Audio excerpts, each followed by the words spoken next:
Ya, sepenggal referen dari sebuah lagu yang sangat memberkati, bahwa damai sejahtera Allah itu akan mengalir di dalam hari-hari kita, di dalam hidup kita. Bersama saya David Ari, semangat terus semangat terus semangat. Kita akan belajar sebuah tema yang saya percaya sangat dibutuhkan di saat-saat ini. Sebuah tema yang hari ini banyak orang mencari. Sebuah tema yang kita perlukan sungguh dalam keadaan kita saat ini.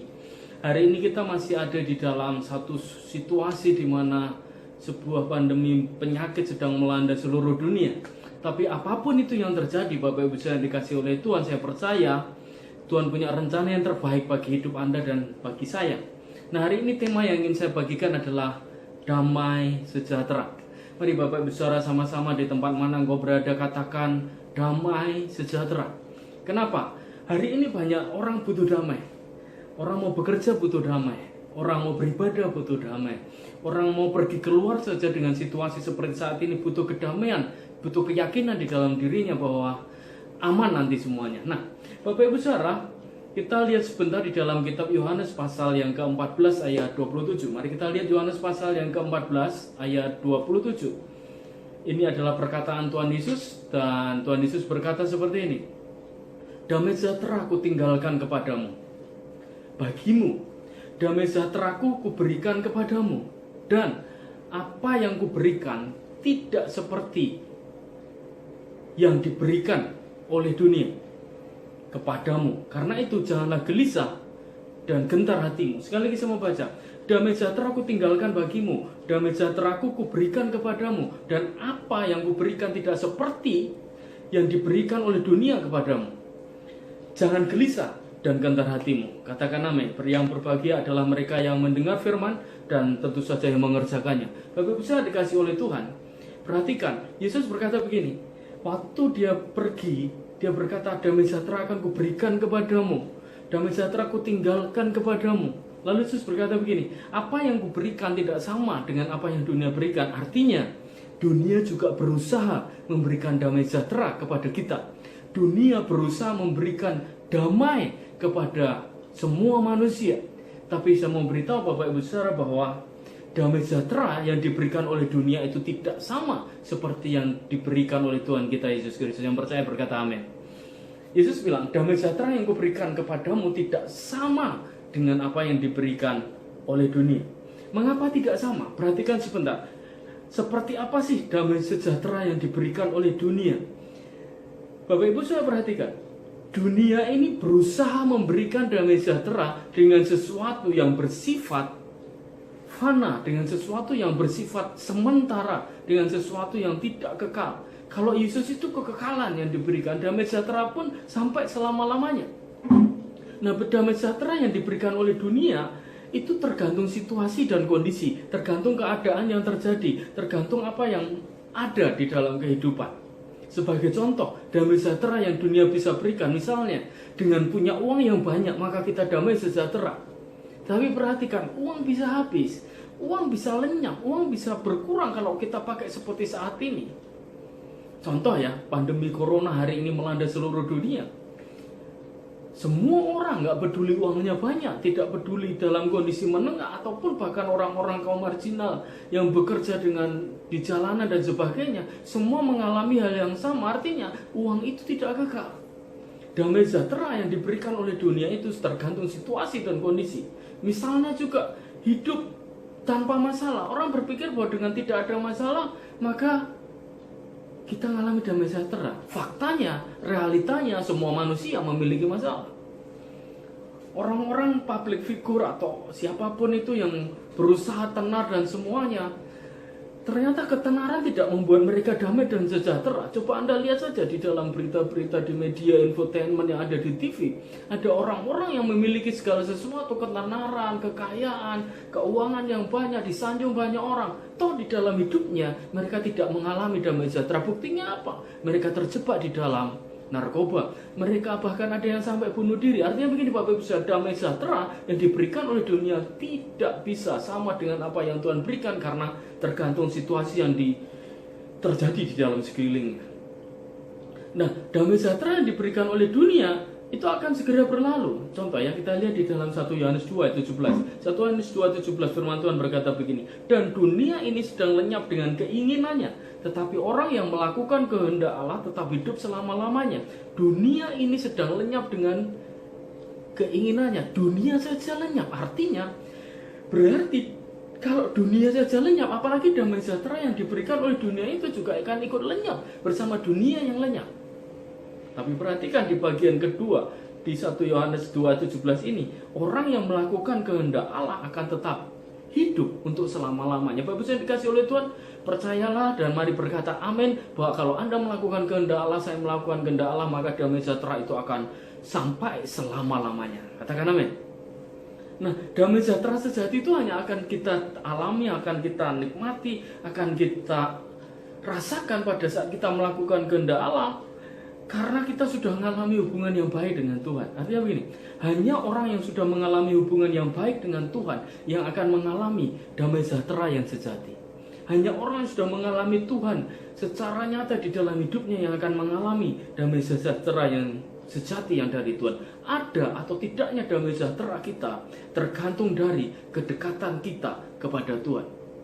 Katakan amin. Sekali lagi saya mau berkata, ada atau tidaknya damai sejahtera di dalam hidup kita tergantung hubungan kita dengan Tuhan, tergantung kedekatan kita dengan Tuhan, tergantung seberapa dekat, seberapa intim, seberapa karib kita dengan Tuhan.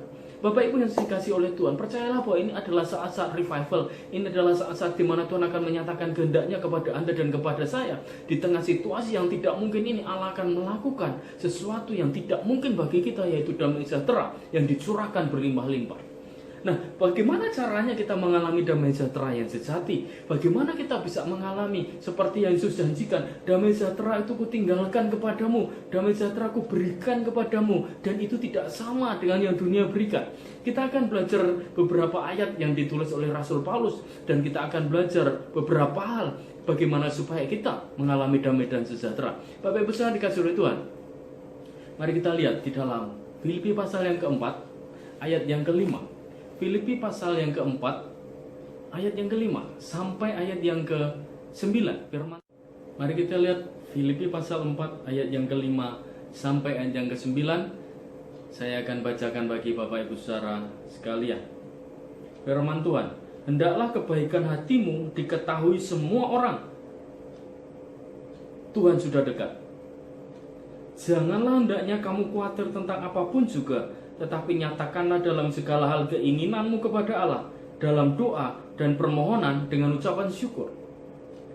Damai sejahtera Allah yang melampaui segala akal akan memelihara hati dan pikiranmu di dalam Kristus Yesus. Ayat 8. Jadi akhirnya saudara-saudara, semua yang benar, semua yang mulia, semua yang adil, semua yang suci, semua yang manis, semua yang sedap didengar, semua yang disebut kebajikan dan patut dipuji, pikirkanlah semuanya itu.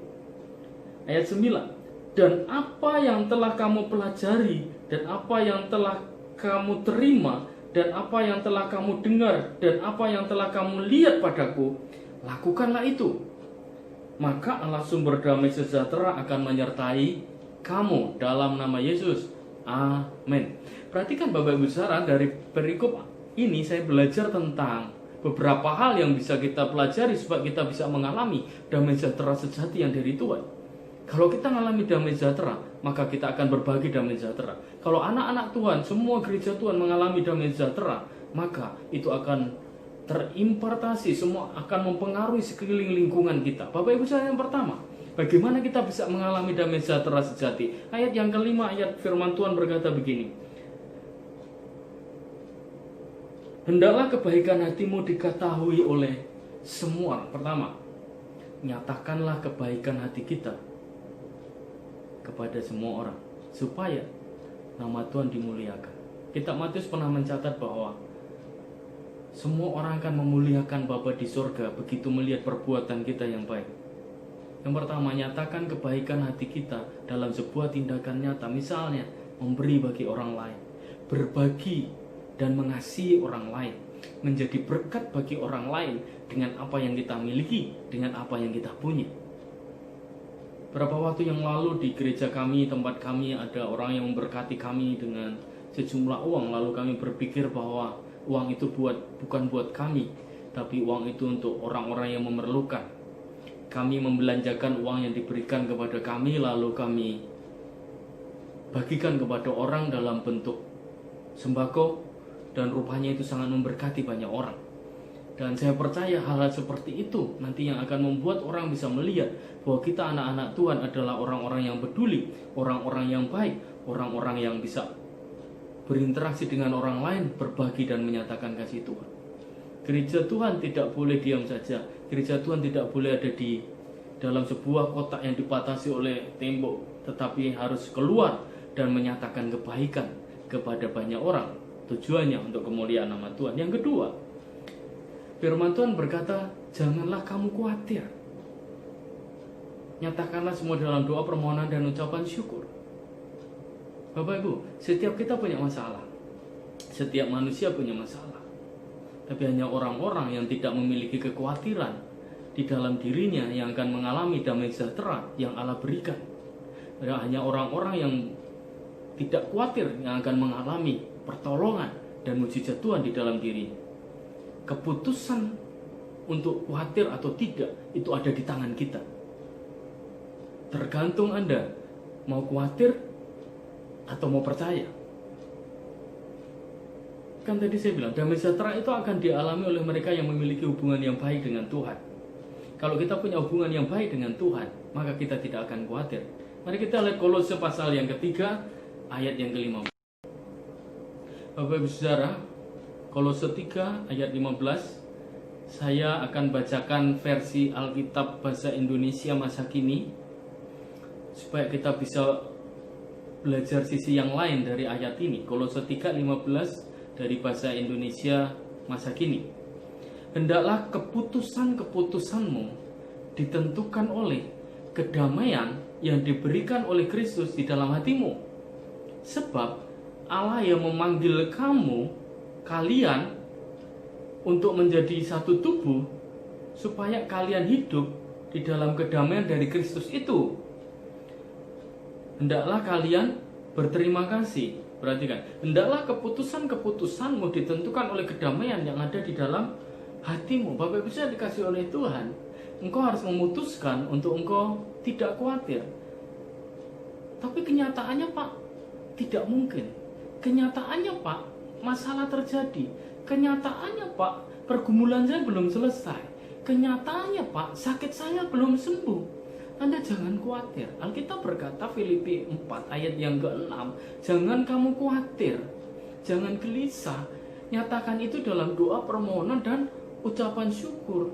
Karena orang yang gak khawatir dia akan mengalami damai sejahtera. Yang percaya berkata amin. Dia percaya semua kita takut, semua kita khawatir, semua kita pernah bimbang, itu hal yang manusiawi.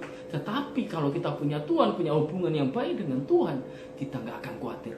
Mari katakan sama-sama, aku tidak mau khawatir. Mari katakan sama-sama, aku tidak mau khawatir, tetapi aku mau percaya kepada Tuhan. Yang ketiga, Filipi pasal yang keempat, ayat yang ke-8.